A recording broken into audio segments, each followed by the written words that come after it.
Well, hello everybody, and welcome to episode 10 of Cardboard Time. I am Arwen. And this is Justin. And we have a very full show for you today, so let's get started with today's beer of the day. I am drinking the Trogs La Grave from Hershey, Pennsylvania, and La Grave is Spanish for the Grave.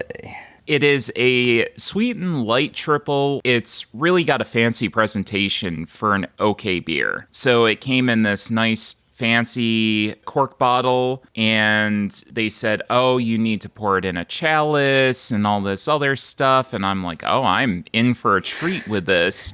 And it was they got you.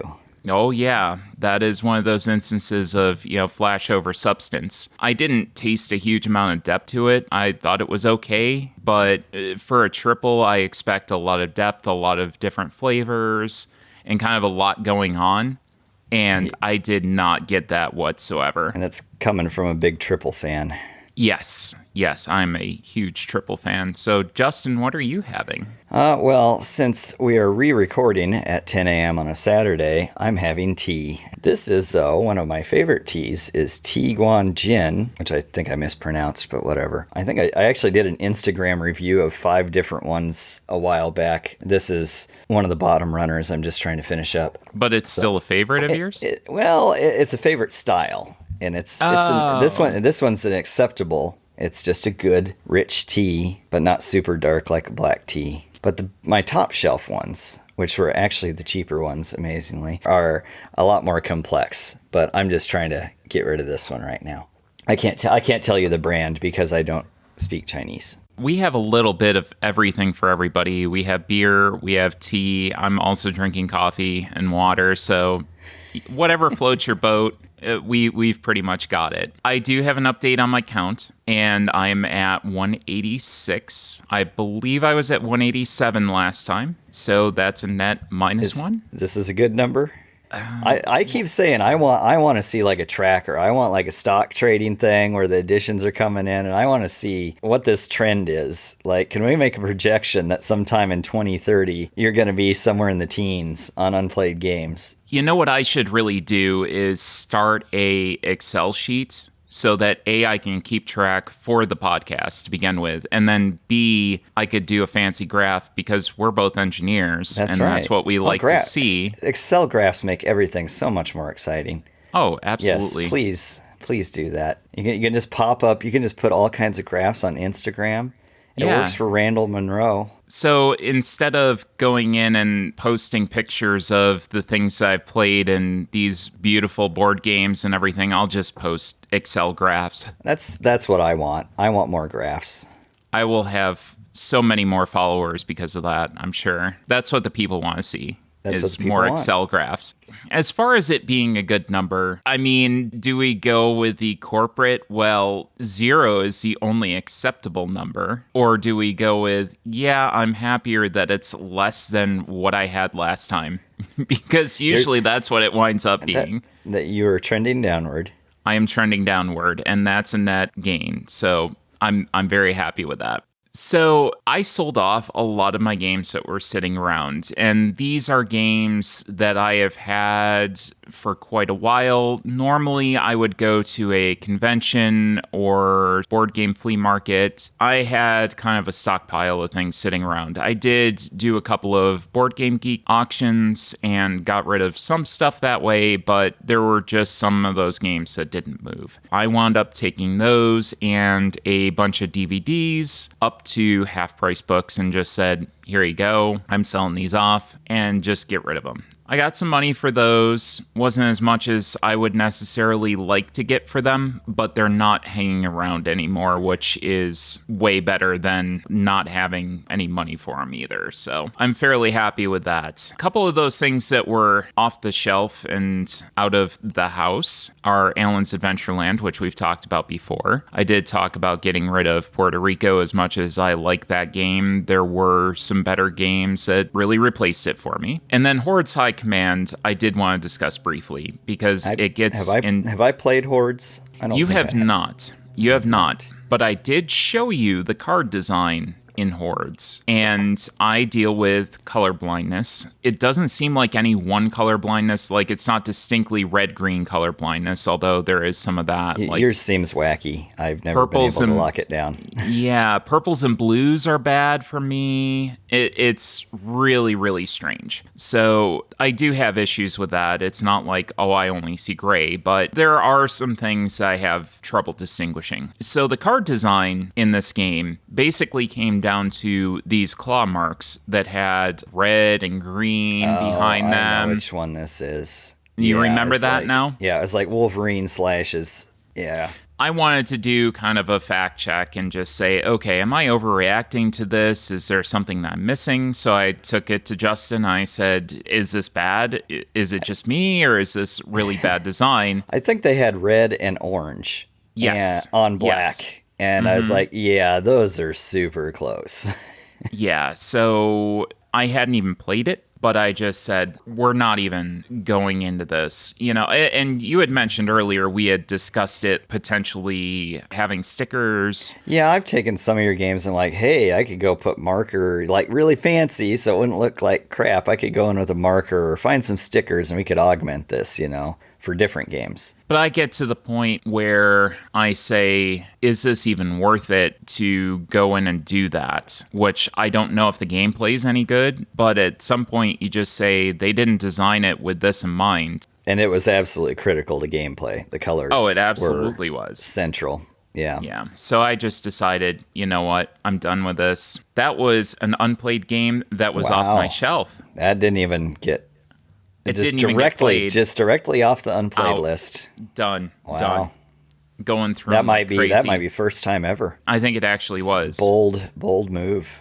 But sometimes when your count's as high as mine is, you have to make decisions like that. So there were some new additions to the collection. Got Cubitos and Overboss in the mail. I got Danger Park and the Merlin Big Box in the mail as well. So the Merlin Big Box, I have a lot of Merlin. And I looked at just getting the big box alone. I looked at getting the full thing, and I wound up getting the full thing because it was easier. So did that include the base game then too? Yeah, it included everything. So now you got a duplicate duplicate base game, huh? Yeah, I've already gotten rid of it. I've already sold it off. Did? So okay. yeah.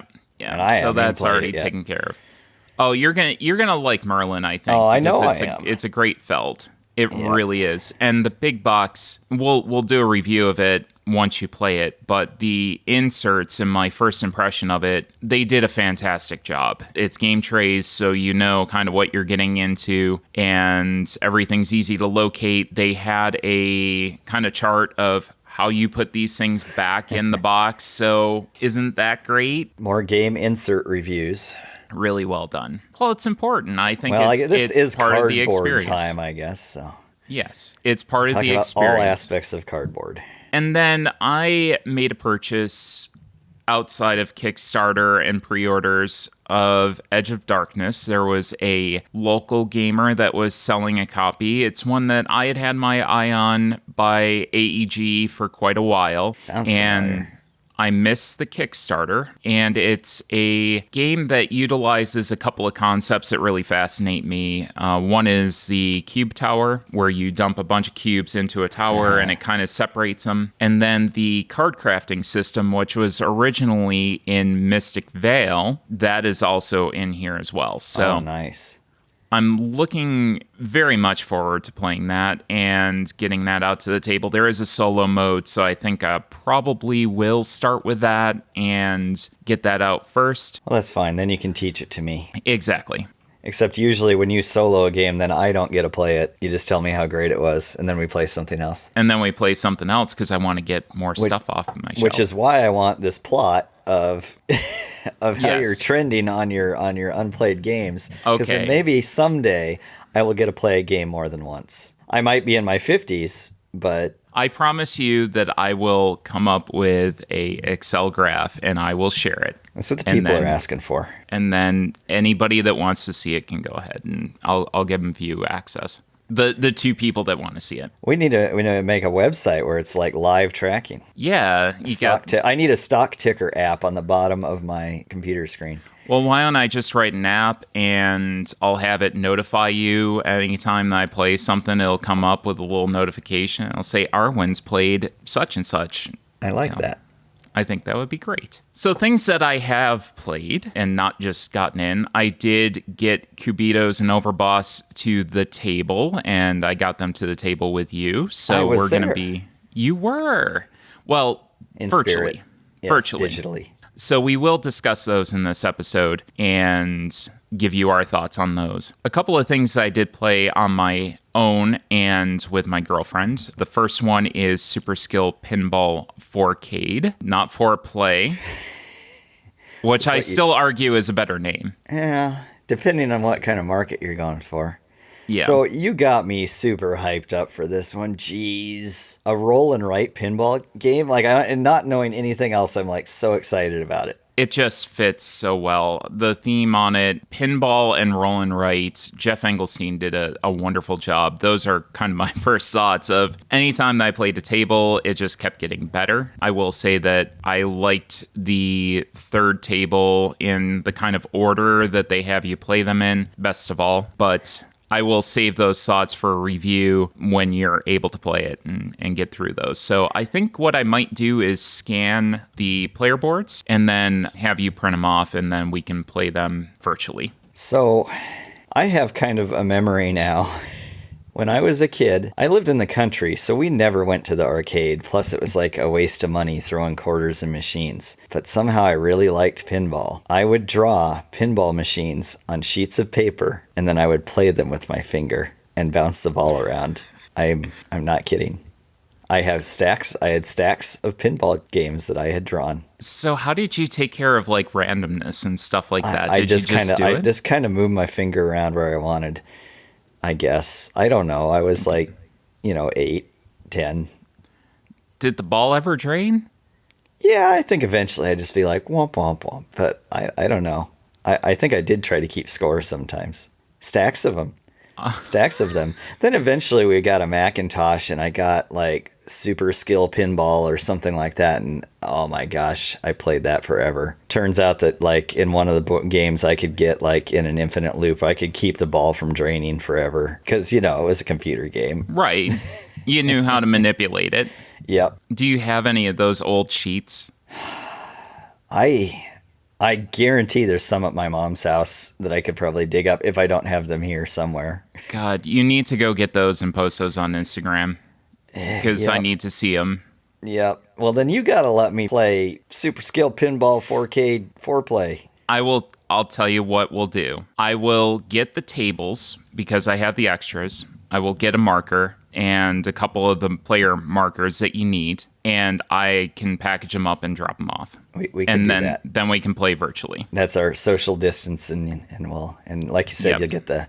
Yes, I want to play this. I'm so excited. That's why we just spent probably 15 minutes talking about my childhood. That isn't a review. This is not a review. This is hype and traumatic childhood memories. Okay, and on to the last one so that we can actually get to the reviews. I did play Danger Park with Allie, and I have to say I'm a little bit disappointed in the gameplay. I'm not at the point that I'm going to get rid of it yet. It's a very first look, but I found that the turns took forever at times because you had 4 different rides that needed to resolve where you're rolling dice and you have special abilities and you're trying to figure out the order in what you're doing everything. So even if you have any sort of AP whatsoever, you're going in and weighing out all your options and saying, well, if I move this from here to here, it's kind of a nightmare. And again, I do want to play it with some more people. The theming is fantastic.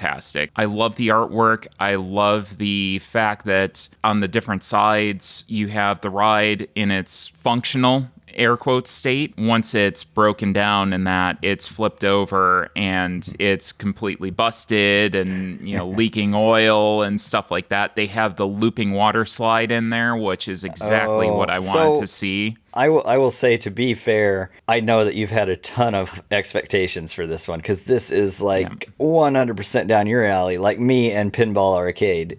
I don't know. It just didn't click for us on that first playthrough. So I'm interested to see, playing with maybe you, Phil, Matt, a couple of our other friends, what they think of the game. Well, we should hurry and get that in so that we can get a review up and you can decide. Those expectations can be dangerous, as Yes. I have for the pinball game, but you've already told me how exciting and awesome it is, so now I must play it. Yeah, I love it. So I'm hoping that you feel the same about it. Yeah, I think I will. So on to the actual review segments of the show. Welcome to the show. Welcome to the actual show. The first game that we have on the agenda today is Cubitos, produced in 2021. Cubitos, however you pronounce it. It plays from 2 to 4 players in 30 to 60 minutes, designed by John D. Clare, published by AEG. And Cubitos is a dice pool builder where players are going to be racing around a track. They roll dice to give them coins in order to buy additional dice, special abilities, and movement. And the first player to cross the finish line wins. It's pretty simple. So, Justin, I had been hyping this up a little bit to you before I got it because I had played a preview with AEG, and I want to know what your thoughts are on it.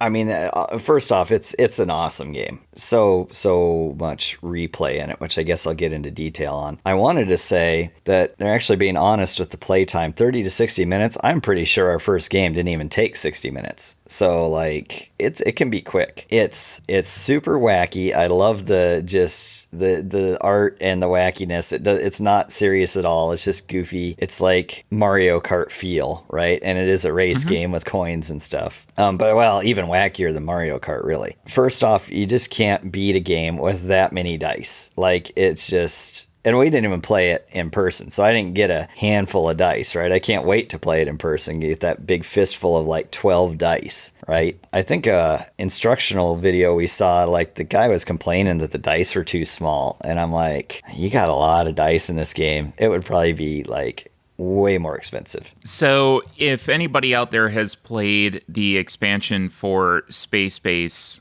I think the dice are about that size of the Shy Pluto dice. So you can imagine having a handful of those. And I think you said on the previous attempt to record this, they're slightly smaller than your average dice, but they're big enough that you can see the print just fine. Oh yeah. They're not baby dice or anything. They're just slightly smaller than standard. And I don't think you really need a fistful of standard sized dice unless you're like casting level 12 fireball that one time. But every single round, no, I fully believe I'm going to be satisfied with the amount of dice I'm handling when we do it in person.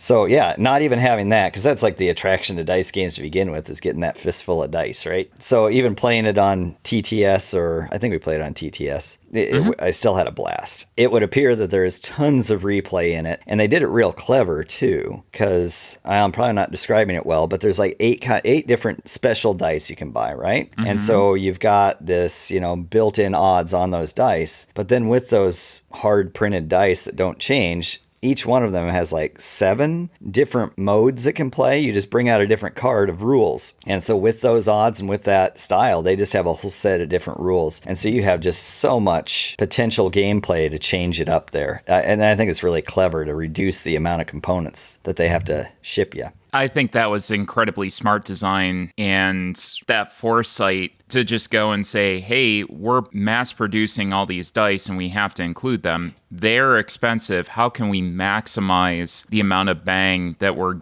going to get in this box? And that's really incredible. That was one of the things I absolutely love too. Yeah, and don't think, like, I'm not saying like they're being cheap or anything by trying to give you as few dice as possible. No, there's a ton of dice in there. And then what they did is they multiplied the utility of them, 7-fold. Factorial, I guess, because there's, each one of them has its different combos you can play. So I don't know. There's so much replay. I can't wait to try some of the other modes. Well, and let's talk about expandability for a minute. So you have like a racetrack. If you do an expansion, you can print a couple more of those. You can print additional cards for the dice that you already have. Maybe include a couple of different types of dice that are just additional, and you have an expansion. That is so brilliant that I think that there's a a ton that they can do with this. Not that you're going to tire quickly out of what's in this box. No, there's already a lot in there. It's got so much expandability potential in addition to the fun that's already in there. And so much value. I don't know what the price point is, but I know the value is great because there's so much playability in that box. So let's see. I think there's about only one thing I can complain about, and it's a common complaint for any deck builder or the like this is, right? Is that it just ends too quick. I didn't even see that end come, and you just went around that finish line. Now, granted, it was my first play, so I wasn't ready for it, but I didn't feel like I had fully explored like my engine that I was building, right? But I can't be hard on them for it because I feel that way with just about any engine or deck builder or the sort. I'm just like, whoop, I don't want it to be over. I want to keep going. So, but it was really quick. So one thing that I will mention when you talk about that is the potential for maybe throwing a house rule in there, especially when you're talking about your starter track that's a full loop. You have some tracks that go in a U shape where you have a definitive start and end line. The first track, kind of the beginner track, has a full circle, so you're making a full loop. I think if you wanted to expand that and you wanted to make it longer, you could go multiple laps. I think we should try 2 laps and see how far you can go before like the mechanics just get broken, which is very possible. I mean, I think that's why most of those games end when they do, because it just would get out of hand. But I always feel like, it's over. I'm going to make half a lap with this one roll. Kind of thing, which I almost did. I mean, to be fair, yeah, really, like that end run, I'm like, what happened? You just won, and I'm like barely past halfway. I'm telling you, Smelly Cat for movement doesn't get much better. Yeah, I haven't seen all the cards, but that initial set, Smelly Cat's just like Cat's where it's at. Yep, exactly. Any other thoughts, Justin? No, I think that's the main ones. I mean, it's awesome. I love it. I would play much more of that. As far as my thoughts go, I did get a review copy provided by AEG, so I just want to be upfront with that. Really like the theme, and as Justin said before, there was kind of a complaint by a couple of people online that were saying that the theme is really goofy and it should be replaced by space or something like that. And it's because we need more space games. Right. It's been overdone. Yeah, this is wacky and it fits. I think it's incredibly fun, bright, it's colorful, very attractive, so you can get some of the younger gamers to the table. There's a cheese-based SpongeBob knockoff, German cheese-based SpongeBob. Yeah. On the front of the box. So it's really cool. I'm glad that everything was themed the way that it was because it's very cute. We already addressed the replayability of it. I think that they did an incredible job with packing a lot of value into that box so that you're going to have a different experience every single time that you play it if you want. I will address a couple of the physical complaints about the box I do have. One of those is the dice box durability. So they did take a nice chance, and I could see where they were going with the individual storage boxes for the dice. So what they did was take a box that you construct, everything lays flat as it ships, and then you construct these little individual boxes. The bottom opens up and you store the cubes in the bottom, and then on the top, the lid is designed so that it's kind of a recess, and I'm making motions with my hand. I'm looking at the screen right now.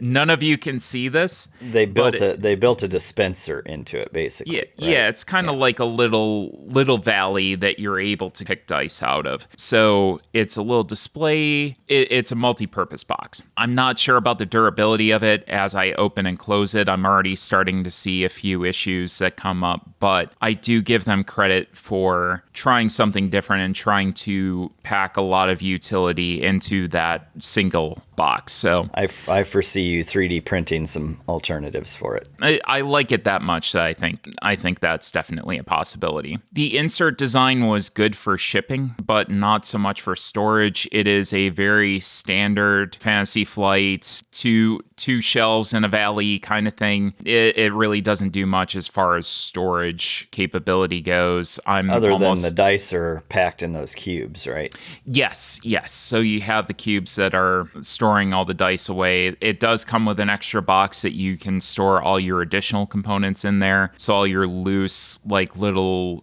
chits that you need are able to be stored in a separate box. So I'm kind of at the point that I'm going to throw that initial insert away and maybe 3D print myself something else. Because again, I like the game that much. I think that it's a very real possibility that I'll take up a 3D printing project for this. But those complaints aside, the pool building I do need to also comment on. It's extremely enjoyable and accessible from the fact that you can see all of your dice at any given time. So you're able to kind of visualize, this is what I have in my pool. This is how I need to build it. I need more movement. I need more abilities. You can very easily see that and tailor your pool to kind of your deficiencies. Whereas a deck, you have to remember, okay, these are the things I bought. These are the things I culled. This is what I need more of. So I really do like that aspect of not having a bag and just having that pool that's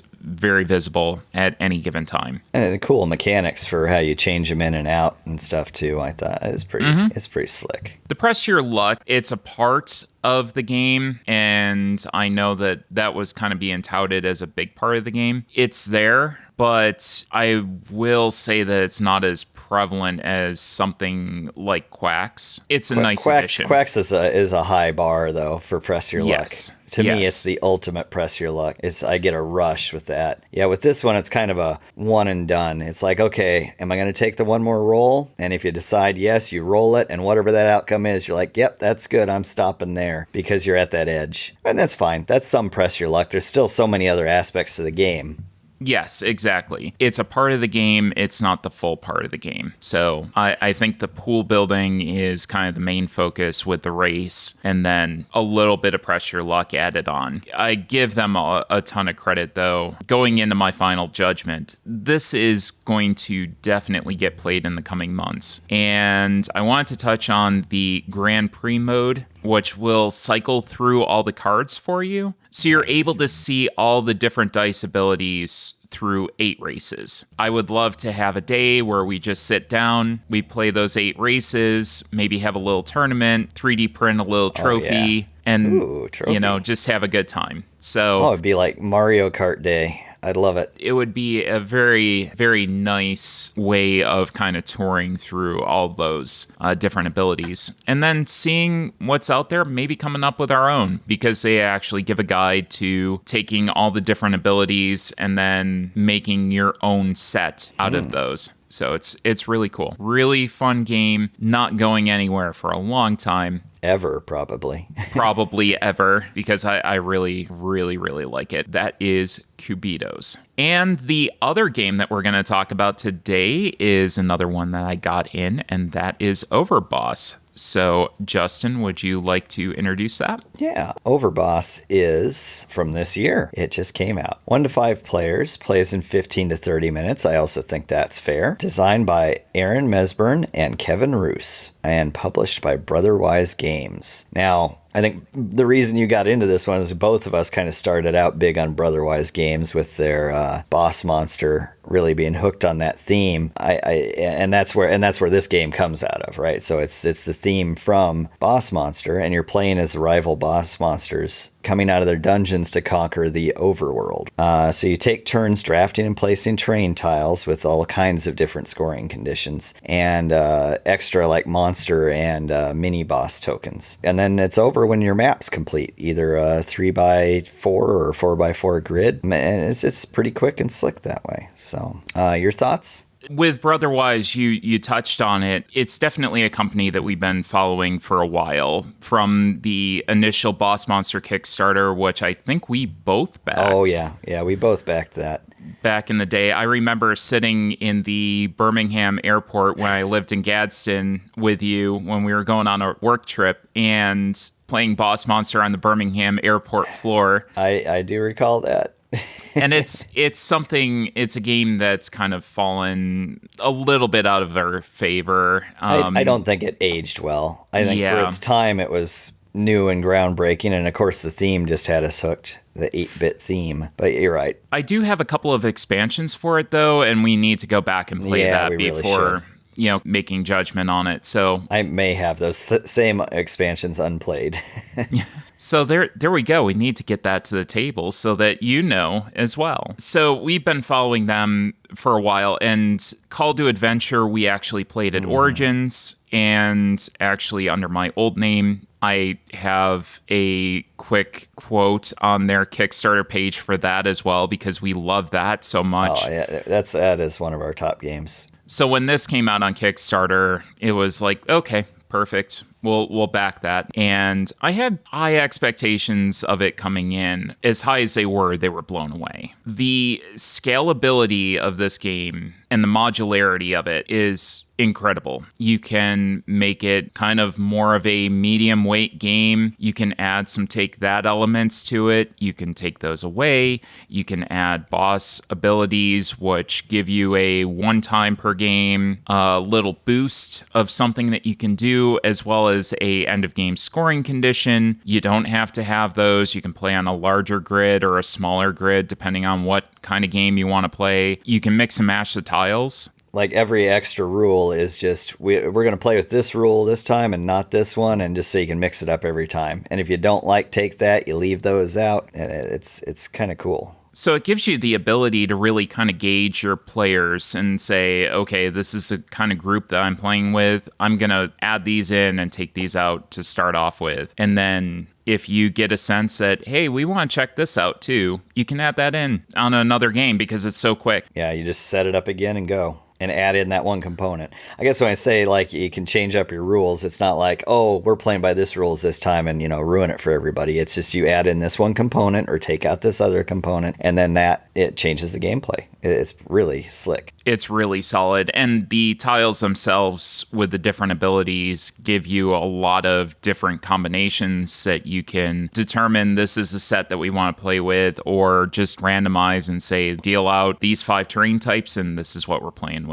There's 9 terrain types. You play with 5 each time, something like that, and every one of them has a different scoring condition. Yeah, it's cool. It's really, really well done. The insert, getting back to the insert reviews. Of course. Extremely well done. Again, game trays. Everything was very easy to figure out. I didn't need a diagram or anything else like that. I knew exactly where all the components went. It was very easy to see. So I give them a ton of credit for that insert. Very good component quality as well. And this really used existing IP that felt fresh and new. Like we said, it's the Boss Monster characters, but the game just feels completely different than Boss Monster does. Yep. Yeah. Completely new. But I give them credit for being able to use existing character designs and artwork and assets and make a completely new game with that. The scoring felt to me like Between Two Cities, and that's a game that you haven't played yet and I keep talking about, but you don't have that negotiation or shared aspect where you're working on a city together. You're working on your own overworld. It felt similar enough. I'm going to get into that later, but it did feel similar enough to that could potentially be a replacement game. But we'll see. Justin, what did you think? Well, I think we covered most of it, and I don't want to just be a broken record here, because just like Cubitos, there's tons of replay and so much customization each gameplay you go through. And I think that's clever. You got so many components and you've multiplied. You're not just adding with each component, you're multiplying the amount of replayability you get out of it and uniqueness you get out of it. I'm thrilled with that. It was a quick game. It was nice and easy. Everything's right in front of you. Yeah, if I gotta figure out what the scoring condition is, I just look at it and, I've got it. There was one terrain type that didn't float our boats, but hey, whatever, that's the customization of it. You say, yeah, this isn't for our group. We're just not going to play with that one this time, but a different group might love it. So it was great. We didn't explore all of the content. As you say, it's modular, so you just add one feature each time. We didn't decide to add it all at once and get ourselves lost or confused. It doesn't compare to Boss Monster in gameplay. As you said, I think we got to go back and play the expansions of Boss Monster just to give it a fair shake again. But it had all that nostalgia feel, which brought us in to begin with, because it was all 8-bit NES looking stuff, right? And Yeah, so it's a great game and quick. I think you could play this with the younger crowd too. This it is pretty easy and straightforward, but plenty of complexity. Not too crunchy or thinky, just good, wholesome, good complexity, not angry, frustrating complexity. Well, and just to mention, this was a game that was co-designed by Kevin Russ, as you mentioned, who also designed Calico, which, when we talk about that, more of those crunchy decision points as opposed to mechanics that you have to learn. Yeah, there you go. So to Kevin's credit, I will say you were trying to have me guess the designer of this game based on it being a tile laying game, and I couldn't do it. So to his credit, it's a very different game. It's not like, I only need Calico or I only need Overlord. Overboss. Overboss. It was the original name of the game was Overlord, and then they had a dispute with somebody else who previously had the rights to the name, so they did change it. I think it works just as well. Well, yeah, because it's Boss Monster and Overboss. But yeah, so again, to say though, they are such different games. I wouldn't say one replaces the other. So again, I couldn't guess. The only parallel I make is what you said, is that the simplicity but depth is there. And I will come back to the age point that you made. The box says 8+. Oh, well, that's good then. BGG Community says 6+. I would probably put it between those two. I'd say, depending, there's some 6-year-olds that could pick this up pretty quickly, I'm assuming. But definitely 8+ would be no problem whatsoever. And I think a lot of that comes down to how you market it and licensing, and you have to have certain requirements if you put a certain age on the box. So I know I've heard that before, where there's an issue if you put a younger age on there. Mm-hmm. From a theming standpoint, not necessarily the mechanics. That's an advantage of Board Game Geek, is we've got all the serious gamers on there that have probably been raising their kids and training them on board games. So they're going to set an appropriate age level for the complexity. Got 5-year-olds playing Catan now. Oh, absolutely. Yeah. I was barely playing Monopoly when I was 5. No, I wasn't even doing that. I was playing Hungry Hungry Hippos when I was 5. So final judgment on this game for me, it's easily another game that I'm going to recommend to people starting off in the hobby. If you like that old-timey 8-bit kind of feel, you're going to love... Yes, old-timey. You whippersnappers and your fancy graphics. BioShock controllers, which is also 20 years old now. Yeah, no kidding. God, we're old. If you like that 8-bit feel, you're going to feel right at home with this. Very easy to approach, even if you're just starting off in the hobby. I do feel like this is a game that you could bring some additional people in and have them feel welcome and comfortable. And again, much like Calico, I can definitely see this coming to the table repeatedly for solo play, even just because it's going to be one of the easier games to, just get out. So I'm kind of sad that I set my 10 by 10 and left this off, because it's something that I want to get more plays in. I want to see what those other tiles are, and I'm looking forward to more of this. I guess, again, it exceeded expectations. You were setting that 10 by 10 on expectations. Yes. And this exceeded it. And then once Between Two Cities comes out again and we're able to play it, this might actually replace it, because I'm not a huge negotiation game fan. From what I've played, usually Catan, I wind up staying in my own lane and doing my own thing. Every once in a while, I'll try to negotiate for a couple of cards, but I'm not huge trying to make deals. This could be something that just straight up replaces it. That was Overboss. Our normal Kickstarter corner is going to be replaced with an interview with Chase Estep, who designed Bandata. It is in its final days on Kickstarter, so if you're listening to this relatively close to the launch date, go on Kickstarter and check that out. You'll hear more about that in a few minutes. But I did want to talk about one game that is also on Kickstarter that I got the opportunity to play a tabletop simulator version of with the AEG reps, and that is Meeples and Monsters. We got about, I would say, 3/4 of the way through. And my first impression is that it combines kind of the bag building of Orleans with the quests and the board building of Lords of Waterdeep, and then a engine builder on top of that. Ooh, that's a lot of good stuff. There's a ton of great ideas that are implemented in there. I started making the comparisons. I'm like, oh yeah, you got some of this, you got some of that. These are all things I really, really like in games. So sorry, I can't believe I missed the demo. I was busy playtesting my own stuff. Yeah, it was a great demo, really well done. It seems like it's going to be a very easy teach from the standpoint of your initial options being very limited. So you only have a couple of spaces to go to. You have a little bit of worker placement, but you're not blocking out anybody. There's only a few spots that are kind of designated as King of the Hill spots that you're going to be actually blocking people out or making them put one more meeple up on the spot. So you say it's easy to teach with all those like mechanics built in. That sounds like quite an impressive feat, I would say. And then as the game goes on and the board kind of gets built up, you have these spots that open up, these additional rules that come into play and things that you can do. As those are going on and as those come up as options to build, you can explain those to your players and say, this is what this does, this is what that does. And eventually you just learn the symbology and you're good to go. The other thing is there's a ton of little fun wood puns in there. I'm not going to spoil them, but if you're a gamer, there's a couple of nods in there to gaming things. There's some very cute artwork that at first I thought the paladin was kind of holding a ketchup bottle. I'm like, why is he holding a ketchup bottle?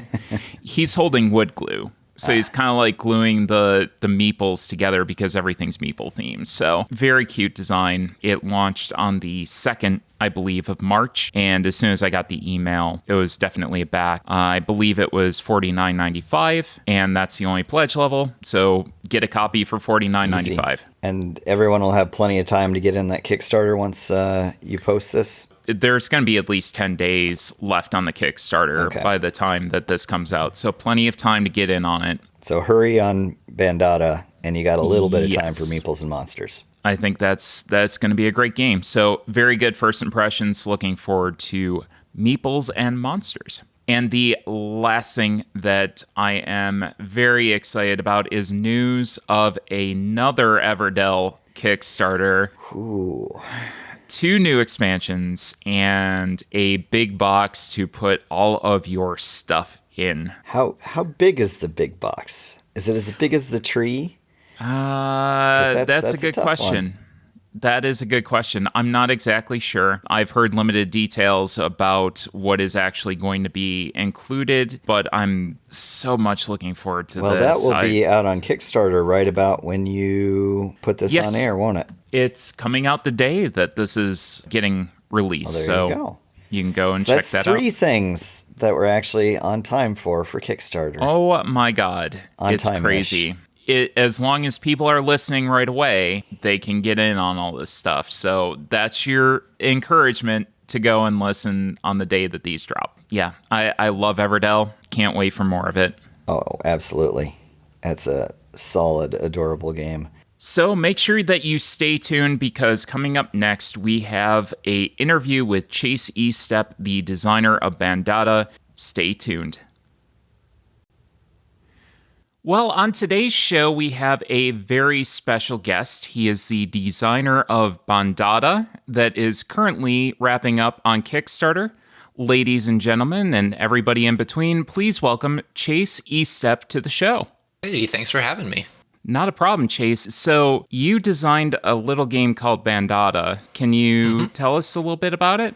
Yeah, sure. So I think the best place to start describing the game is kind of where it came from. And that was the 2020 9-card print and play challenge on Board Game Geek back from March of last year. So this has been about a year in development. And the whole premise of this contest was to try to create a game with just 9 cards and very limited components beyond beyond that. And so I believe 12 dice was the most additional components that you could include in this game. So I wanted to try to find a way to pack as much strategic depth as I could within these 9 cards. And basically what it ended up turning out to be is a card drafting game where the top of your card gives you an action where you're manipulating some dice, and then the bottom part of that card is a scoring method which gives you points based on how those dice are present. So if you have like a set of 3 of the same number, you can get points for that, or if you have like a straight, you can get points for that. And from there, it kind of continued to grow, and now it's a game that's on Kickstarter, and I'm really happy that it's doing so well. I'm kind of envisioning a action and a scoring combination, kind of like Reef. Have you ever played Reef at all? I haven't played Reef, no, but actually explain it, because I'm curious now. You have 4 different colors of components that you're placing out on a 4x4 grid and making different patterns. So you have basically a shape or a couple of different shapes that are called out on the card and how you place them. And then once you do the placement, on the bottom is a scoring condition that right after that you immediately go and score those points. Oh, wow. That's interesting. That does sound very similar. It's such a unique mechanic in the fact that you get to do something and then score, and do something and then score. So playing those cards in a certain order is so important. I find that super fascinating. Right. And I guess I should explain kind of the additional twist to Bandata is that at the end of a round, you're going to rescore every card that you've drafted so far. So by the end of the 4th round, which is the final round, by the end of the 4th round, you're rescoring all 4 cards that you've already drafted. And that's where it gets really, really thinky, is you're thinking about all the other cards that you've already drafted and then manipulating the dice to try to better score those. At the same time, your opponent is also trying to score their cards off of the same dice. So a little bit of engine building in there too. Yeah, a little bit. Oh, that sounds awesome. But rather than like building an engine of actions, you're just building an engine of point scoring. So the theme of Bandata is revolving around birds and taking pictures of birds. And birds have been kind of a thing a little bit lately in other games, but definitely not bird photography. How did you come up with that theme? Yeah, so the game was definitely designed with the mechanics first. As I was mentioning, having the restrictions of the 9-card challenge really makes you hone in on, how are these mechanics going to deliver the biggest punch that they can? And so the game was originally designed around those mechanics of draw a card, do the action, score the card. And then as I was developing it for the contest, I realized I needed some kind of art and some kind of theme to go with it to really put it over the top against the other people that I was going up against. And so it's really simple. I just found the Biodiversity Heritage Museum has a library of public domain artwork. And I found this album that was just these scans from an old nature book, which was all of these birds from around the world. And so I took those and then kind of pieced it together so that it made sense with the theme that, okay, these birds are out there and you're trying to get them into your tableau. So what's your tableau? Originally, it was going to be they had escaped a zoo and you were trying to get them all back, but that didn't work too well. So instead, making the tableau your portfolio. So, okay, now you're getting your birds into your portfolio, but what are the dice in this scenario? And so I came up with the idea that the dice are the food that you're putting out to attract the birds so that you can take the pictures of them. So that's kind of how it all came together as like a necessity rather than starting with, oh, I really like bird photography and I want to make a game around that. It was, I really like this mechanic and I have this public domain artwork, and how can I kind of put those together? And it sounds like a little bit of research on your part to kind of make the theme fit around the mechanic, and really integrate that pretty well. Mm-hmm. Yeah, especially with the solo scenarios that come in the game. I wrote 10 scenarios that kind of have you traveling throughout the world. And so I got to do a lot of fun research about where these birds are actually found in the world and what environments they like, and kind of wrote little 1 to 2 paragraph stories around those, which I think are really fun and probably my favorite part of the game. I mean, as a solo gamer, I'm definitely looking forward to those for sure. You've been doing really well on the Kickstarter, and one of the things that I did notice is that your dice are colorblind friendly. Mm-hmm. It's a very important aspect to a lot of players, and myself included. What steps did you take to kind of assure that your game is going to be accessible and colorblind friendly? That was something that kind of came up right at the beginning of the development. I'm in a handful of Facebook groups around board gaming and design in general. And in one of those Facebook groups, someone had just posted an image of a few different color swatches and how the different types of color blindness see those colors. And I knew in my game I was going to have 3 different colored dice. And so I just kind of compared the 3 colors that were the most distinct across all those different types of color blindness and just decided to choose the dice that would work the best across all of them. So sounds pretty easy, actually. Yeah, exactly. It wasn't a big thing where I had to redesign cards and, it wasn't a lot of work. It was just from the beginning deciding, this was something that I could do and it was pretty easy to do. So I just did it. And I think a lot of people are definitely going to appreciate that as well. Now, this has been your first creation that you've used Kickstarter. How's your experience with Kickstarter been overall? It's been really great. I'm actually pretty blown away by the reception that this has got. Seeing us pass the funding goal in just over 2 days was something that I did not expect to see happen. I was going to be happy if we reached the funding goal by the 30th day. So I kind of had to scramble a little bit after the second day because people were asking for stretch goals and, trying to see what else they could get into the game when I had planned everything that I wanted in the game at that funding goal. So luckily I was able to talk with the manufacturer and they came up with some ideas on how to add a few things that don't necessarily add to the game, but they can kind of elevate the experience a little bit. The magnetic box is the last one. I think that would be a really cool thing to add just because it's not something that changes the game at all, but it just kind of elevates that experience when you pull it off your shelf and you get to take off the magnetic case and it opens up, and it's just kind of a cool experience from the beginning that way. Now, there's been some arguments that larger companies are kind of using Kickstarter as somewhat of a pre-order system, which tends to drive smaller projects out of the market. Have you found this in your experience? That's a tricky question because my experience with Kickstarter from a long time ago is basically that I haven't backed anything on Kickstarter because all I was seeing was those big projects and I didn't have the money to invest in them. So I basically just stayed off of Kickstarter altogether. But now that I've been in this world a little more, now that the project has launched, I'm seeing all these other little games that are out there. They're just buried below the really popular ones. So it's hard to say like which ones really deserve to be on Kickstarter versus which ones don't deserve to be on Kickstarter, because they all are there for a reason and people want them because clearly they're backing them. But I think it can be a little frustrating for those smaller people in the smaller projects because they just get buried below the bigger projects and it's harder for them to reach, the people that might think that they're really cool and want to back them, but they just don't get the opportunity. And I think things like the Make 100 that Kickstarter advertises and supports definitely help drive some of that traffic to those smaller projects. I know I backed the Bucket of Bolts, like solo RPG-ish type thing, which probably wouldn't have ever gotten as much exposure as it would have without something like the Make 100 or the Zine Quest, I think is what it was called. Yeah, I think it's great that Kickstarter is starting to have some of those really unique initiatives to try to drive some of that smaller creator traffic. I think that's great. Now, you were funded in under 3 days when your campaign started. What did you do to market your game to potential backers and kind of get your name out there? Yeah, I think that's one of the biggest things that I learned from this campaign is that rather than launching the game and then doing a big push to advertise it, really it started about 3 months earlier, and in some cases even longer than that, just being a part of board game communities online.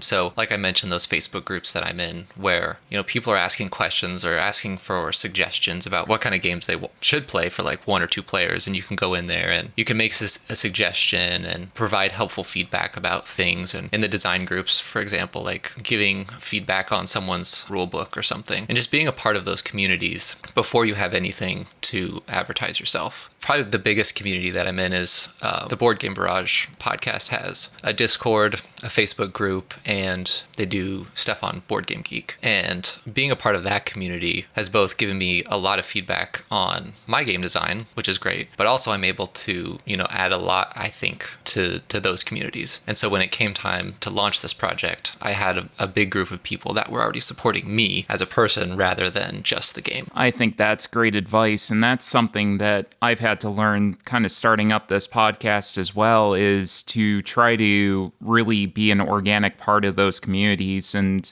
genuinely, most board gamers want to improve the communities and give back to the hobby that we love and know, and, has kind of enriched our lives. So being a part of that community and giving those recommendations and helping people out when they're stuck on a rule, eventually that comes around and that winds up helping you in the end. So I find that to be some really interesting advice because I have heard that recently myself as well. Yeah, absolutely. And it can even help you before you start your game. Like if you're constantly giving feedback on rule books, when it comes time to write your rule book, you're going to have already seen the process 5, 10, 15 times, and you'll be able to write yours better because of it. Now, what have you learned from running the Kickstarter that you'd like to share with other first-timers that are thinking about using the platform? I don't think you need to be scared of it. I know when I was first starting to think about running this on Kickstarter, I was afraid that it would be too complicated and that shipping would be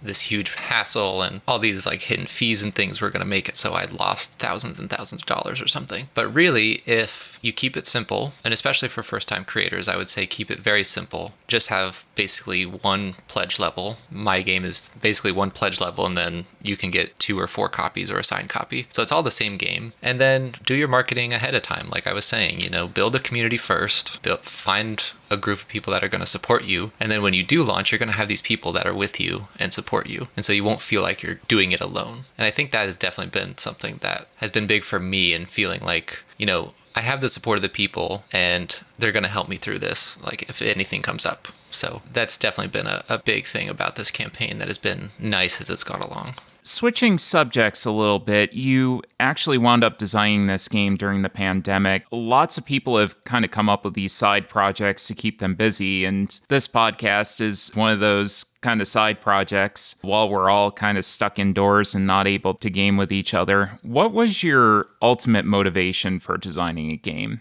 So like I said, it kind of started with the contest, which I think actually started right before the pandemic locked things down. So I was already in the contest, and then once the lockdown started, the contest I don't know the timeline exactly. I think the contest had just ended. And so now it was kind of open to just work on it as I wanted to. So I could get rid of the restrictions of the contest, basically. And being in lockdown meant it was just me and my wife in our house. And so I wanted to take this game and make it into something that could be played solo, because I think about 80% right now of my plays have been solo, or I could play it with my wife because that's usually the only other person that I have to play with here. And so that's kind of where this all came from, is trying to design a game that works equally as well at 1 to 2 players. And I think I did a pretty good job of that. Yeah, I know that I'm definitely in a similar situation where it's basically 1 or 2 player games, or I'm going online to play something. So solo gaming is definitely a huge thing right now, and it's really taken off in the past year. So solo modes have actually become kind of a deciding factor in a lot of people's purchasing habits. Do you feel that once the pandemic's over, people are still going to partake in solo games?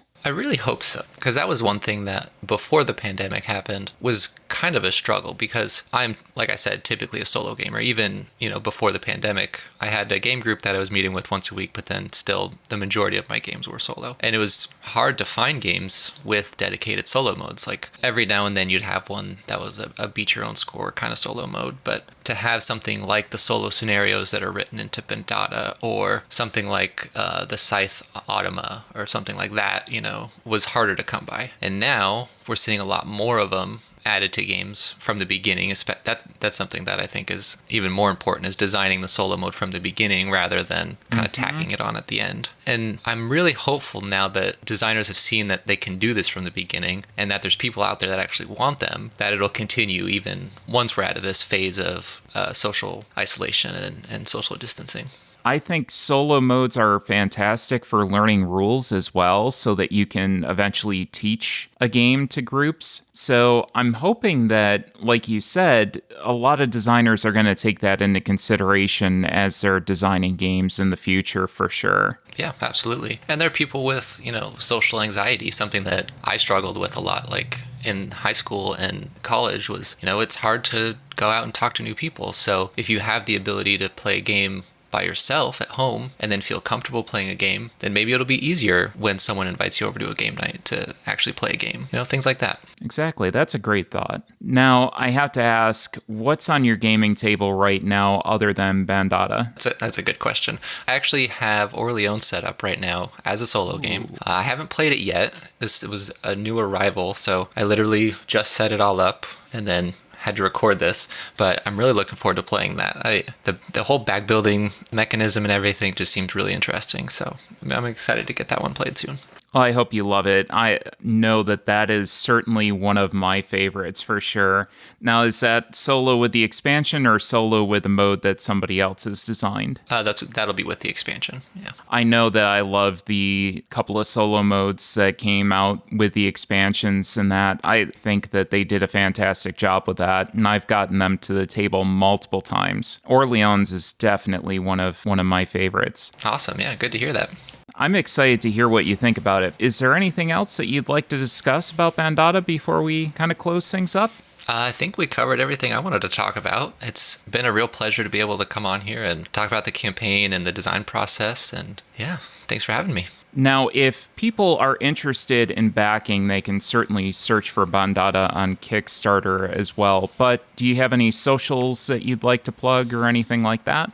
Yeah, if you search for either Bandata or Run a Man Games, which is the design company that I go under, you should be able to find those at most social media platforms. Awesome, Chase. Well, it's been such a pleasure having you on, and hopefully we get to talk to you again soon. Again, congratulations on your campaign. I'm super excited to get my copy of it in the mail, and we will definitely be discussing that on the show once it comes in.